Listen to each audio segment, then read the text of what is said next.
बिहार विधानसभा की 2 सीट मोकामा और गोपालगंज पर होने वाले उपचुनाव को लेकर तमाम राजनीतिक दलों द्वारा फैसले लिए जा रहे हैं। इस बीच बता दें कि एनडीए और महागठबंधन ने उम्मीदवारों का ऐलान किया, जिसके बाद चिराग पासवान का भी फैसला कि वो दोनों में से किसी भी सीट पर चुनाव नहीं लड़ेंगे, इसलिए क्योंकि दोनों सीट पर आरजेडी लड़ रही है। हालांकि यह तर्क जो है सूत्रों के हवाले से जो खबर आ रही है उसके मुताबिक, क्योंकि चिराग पासवान जेडीयू के खिलाफ चुनाव लड़ते हैं और दोनों सीट पर आरजेडी लड़ रही है। दूसरी बड़ी बात है कि सन ऑफ मल्लाह के नाम से मशहूर वीआईपी सुप्रीमो मुकेश सहनी ने भी बड़ा फैसला ले लिया है। इस फैसले से भारतीय जनता पार्टी को नुकसान तो नहीं होगा, लेकिन तेजस्वी यादव को फायदा जरूर होगा।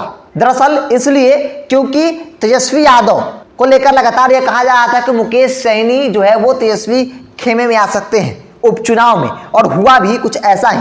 दरअसल बता दें कि मुकेश सहनी ने बड़ा फैसला लेते हुए यह तय कर लिया है कि न मोकामा लड़ेंगे न गोपालगंज लड़ेंगे, दोनों में से किसी भी सीट पर वो उपचुनाव नहीं लड़ेंगे। अगर उपचुनाव वो नहीं लड़ेंगे तो मल्लाह जो वोटर है वो किनके साथ होगी। आमतौर पर यह माना जा रहा है कि मल्लाह जो है, जो सैनी समाज है, वो भारतीय जनता पार्टी से नाराज है, क्योंकि मुकेश सहनी के साथ भारतीय जनता पार्टी का जो रिश्ता रहा है, जो रिश्ते बिगड़े हैं, उसके वजह से मल्लाह और सैनी समाज नाराज है। तो सीधे तौर पर वो मल्लाह जो भारतीय जनता पार्टी से नाराज है, उनकी पार्टी के नेता चुनाव नहीं लड़ेंगे तो आरजेडी को फायदा हो सकता है।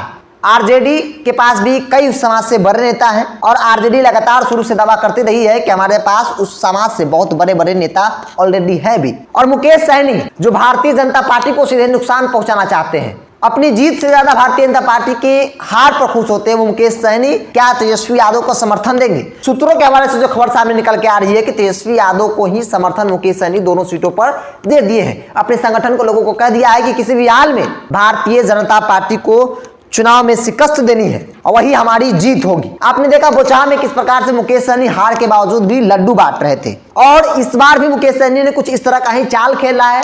क्योंकि भारतीय जनता पार्टी दोनों सीटों पर चुनाव लड़ रही है, दूसरी ओर महागठबंधन आरजेडी चुनाव लड़ रही है, और आरजेडी को खुला समर्थन कह सकते हैं, औपचारिक ऐलान नहीं है, लेकिन ये खुला समर्थन आरजेडी को मुकेश सहनी की पार्टी ने दे दिया है। दोनों सीटों पर चुनाव नहीं लड़ने का फैसला जो है मुकेश सहनी ने किया है। मुकेश सहनी शुरू से दावा यह कर रहे थे कि वो दोनों सीटों पर चुनाव लड़ेंगे और अपनी स्थिति को मजबूती के साथ दर्ज कराएंगे। भारतीय जनता पार्टी को हराना ही मुकेश सहनी का मेन मकसद है। जैसे चिराग पासवान का मकसद नीतीश कुमार को डैमेज करना है, तो वही मुकेश सहनी का मकसद वो भारतीय जनता पार्टी को डैमेज करना है। और इस बीच मुकेश सहनी ने बड़ा फैसला ले लिया है। मुकेश सहनी न गोपालगंज लड़ेंगे न मोकामा लड़ेंगे, वो सीधे तौर पर अनौपचारिक कह सकते हैं समर्थन जो है वो आरजेडी प्रत्याशी और महागठबंधन को दे दिया है।